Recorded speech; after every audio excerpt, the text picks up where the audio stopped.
I love beef. That's where I come in.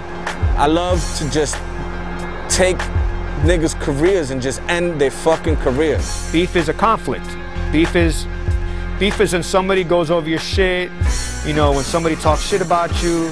It's another word for saying, you know, I have a problem with someone. You have writers who come and want to diss your throw up or your piece, you have to retaliate. Niggas I see I got beef with, you know what I'm saying? I'm the type of person, I'm a mastermind, you know what I'm saying? I don't just jump at it. I mean, I see you, I'm gonna do the homework for you know what I mean? I love going over people. Graffiti, I've said it before many times, is a full contact sport. Careers were ended off of beef. People have been killed off of beef. It was always a part of graffiti. I mean, in a very strange way, it's kind of what kept it competitive and exciting for me. You have people that are competing for the same space on the streets, and you know, you're gonna bump heads with people just because of that alone. People would get run off the line, you know? I can't go paint over there because I have beef with someone. You know, my shit ain't gonna last on that line because cats are beefing with me. I don't think anybody ever wants beef other than when you're like 16 and you want to be noticed and you want to, you know, be paid attention to. Or some writers just go over you just because they want to meet you or they want to get famous quick. You know, dudes go over me, I run circles around them. They really can't catch up to me. I am really that advanced, and it's kind of a joke. It impacts people's styles. They have so much beef, they don't ever want to put more time into developing something with more style because it ain't gonna last. You know, whether or not it was you and the beef, you got to watch beefs unfold on the sides of trains. You got to watch two crews battling or two crews dogging each other's shit. And you know, it's like any good boxing match. You just sit back and kind of watch it and see who wins at the end. Beefs get squashed by fighting. Beefs get squashed by, like, you know, by saying, hey, forget about it. Wow, I didn't even know it was you all these years. I made a call, you know what I'm saying? It went through the wire. I told the dude, you know what I'm saying, you want to dead the beef, give up a large sum of paint, man. Paint, markers, ink. Beefs get squashed that way too. You pay your way out of a beef. You better be on your P's and Q's, man. Know what you're doing. I don't need any crew to be famous. If I rep your crew, you know, it's because I'm honoring your crew, so you should respect that. What a crew means to a writer is his family. I've known most of the people that I've been bombing with for damn near all of my life. You know, it's kind of like a rite of passage, you know. They're giving you your props by putting you down with their crew. Form of respect. You're friends, so therefore you have a common interest in something and you do it together. It's like a bowling team. Or like a group of women that get together and discuss soap operas, which a lot of writers are not too far removed from that. Each one gives each other energy to elevate, you know, and that's what makes a good crew, elevation. The problem is crews kind of like gangs, and gangs was one of the things that I thought Graph was a departure from. It really didn't enhance the development. In a way, I kind of felt like it threw shit backwards. Learning about style, learning about painting, learning about racking. It's the people that you have that watch your back for you, because writing is a violent scene.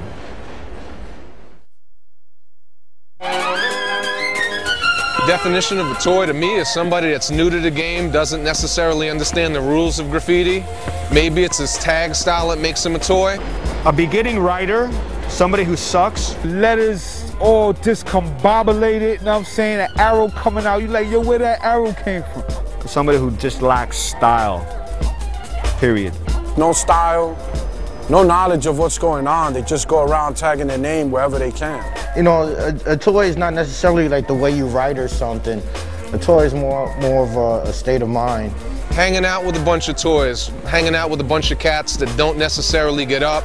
They might claim they write graffiti, but they're better known for starting fights, better known for stealing cars, better known for hustling or doing something else. You know, I consider a toy somebody who's not really doing it for themselves. Somebody who's just kind of doing it to be down, doing it for other reasons aside from just personal fulfillment. Just gathering up fame as quickly as possible without going out there and without spending the years that you gotta put in to establish yourself. Their mind is limited. You ain't fooling us, homie. Unfortunately, dudes stay like that. And that's what makes them a real toy. Maybe someone that goes over a piece that's been sitting somewhere, or a tag that's been sitting somewhere 20, 30 years. You've been in the game for 5 minutes, how you gonna go over him? you know, and nobody from their crew would pull them aside and smack them a couple of times and be like, Money, you can't go over this.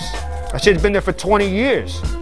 You just went over some shit that's been there for 20 years because you're an idiot. Yeah, they serve a purpose to destroy. You have to destroy toys. That's only this, they just here to have fun with. Exactly what they are, toys. They might as well be made by Mattel or Hasbro. Predator and prey, you know? You know, toys are suppliers to the many kings of the graffiti world. They usually are quick to give up their paint. You know, you just, yo, toy, give me your paint. And they're quick to oblige. There needs to be someone you can go over without worrying if he's gonna go back over you. So it balances things out, I think. I just go over their shit and crush their fucking feelings. Toy's a writer who just started, really. I mean, everyone was a toy. I mean, I really don't diss toys because I was a toy at one time too. Basically, everybody starts out that way. Everybody. I was certainly a toy. I mean, I was not only a toy, I was almost, could be called a graffiti groupie. And then I would do pieces on trains, and I would see my pieces on the trains or my trovs, and they would pull in. All the other shit looked fresh. My shit didn't look fresh. It doesn't mean that you have to remain in that category. But yes, everyone's a toy at the beginning. Nobody can deny that. And toys that are willing to accept that and learn from somebody who's better than them have a good chance of getting better. Basically, graffiti writers write on anything. I mean, I see writers write on church, man, churches. You shouldn't write on churches or children's little schools. It was irrelevant whether it was a Catholic church, a place of worship, maybe a synagogue or a mosque. You just didn't write on these places of worship. Now, I've written on churches before, you know what I'm saying? And it's not like I knew it was a church. It was more like I'm hitting it up, then later on I'll be like, oh. You don't write on people's houses. You know, you just didn't do that. That's kind of gone out the door as well. You don't ride on cars, like just regular civilians' cars. I've seen people ride on in cemeteries, man. I mean, there's things you should respect. You didn't write over someone else's rest in peace mural, for that matter. Usually they were respected in, you know, when there's beef, people will go over a dead person's rest in peace memorial. I mean, I've seen dead people with more beef while they were dead than when they were alive. Well, number one ethic, do not go over scuff. Number two ethic, do not go over scuff. I never wrote on nobody's house. I can't front. I wrote on writers' houses, writers that I have beef with. Say you have a little tree-lined street and people are writing on people's fucking garage doors and shit like that. The whole ethics question has changed since I was around too, because I remember like people wouldn't, you know, write on trees or they wouldn't write on the floor. There's just some areas like neighborhoods where graffiti looks fucking stupid, like just ridiculous, you know what I mean? It's like, what the fuck are you doing? As the risk goes up, so does the adrenaline. Part of me accepting the fact that graffiti's changed and the rules have changed is that there are a bunch of cats out there that are painting on highways and hanging off of rooftops and on overpasses. The term heaven spots is in Los Angeles term. They use that shit for the highway spots that you gotta climb off, that if you fall, you're gonna get run over and you're going straight to heaven. That's crazy right there, you know what I'm saying? People see me and be like, oh shit, you know what I'm saying, your name up there. I think nowadays kids are tending to get more into high spots or difficult to reach spots just because things get cleaned so fast. If you're not doing those spots, you're not staying up, your stuff's gone in a week. Yeah, man, it's something that normal people don't do, you know what I'm saying? I'm not a normal person. None of these toys could climb up there and diss what I got, you know what I'm saying?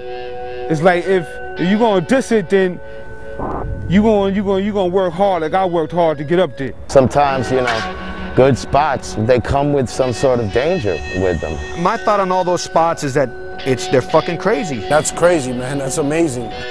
You look at it, you know, it's a little amazing, you know, but you got to keep bombing, you know. It's only impressive one time. Impressed me many times over. The illest shit that I've seen is not even in America. It's really in Brazil, in Sao Paulo and Rio, where people are hanging off buildings and climbing stuff that's like 10, 15 stories high easily. Yeah, I've heard writers, you know, fall. I've heard, you know, writers have got killed. I've witnessed the